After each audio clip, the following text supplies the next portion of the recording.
రావాలన్నా ఒక అద్భుతమైన శ్లోకం ఇది. ఎప్పటి కర్ణాటకలో ప్రతి ఇంట్లో చదివిస్తారు.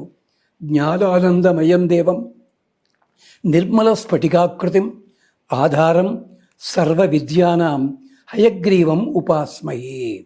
దేవతల్లో ఉన్న అశ్విని దేవతలకి యజ్ఞంలో భాగం లేదు, వాళ్ళకి భాగం లేని వాళ్ళ కోసం అని చెప్పి వాళ్ళకి తత్వోపదేశం చేయడానికి హయగ్రీవావతారంలో వచ్చి స్వామి తత్వోపదేశం చేశాడు. వాళ్ళకి క్షేమం కలిగింది. హయగ్రీవుడు అంటే గుర్రము తలకాయ ఉన్న స్వామి. ఈయన కథలు 5-6 ఉన్నాయి, అవి పక్కనట్టే పెట్టండి.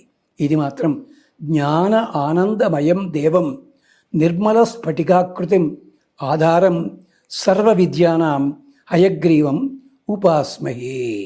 ఈ శ్లోకాన్ని పిల్లల చేత, అంటే కాన్వెంట్కి వెళ్ళే పిల్లలతో 3 సార్లు చదివించండి. పొద్దున్నప్పుడు, సాయంకాలం ఇంటికి వచ్చిన తర్వాత పడుకోబోయే ముందు ఒక్కసారి అనిపించండి.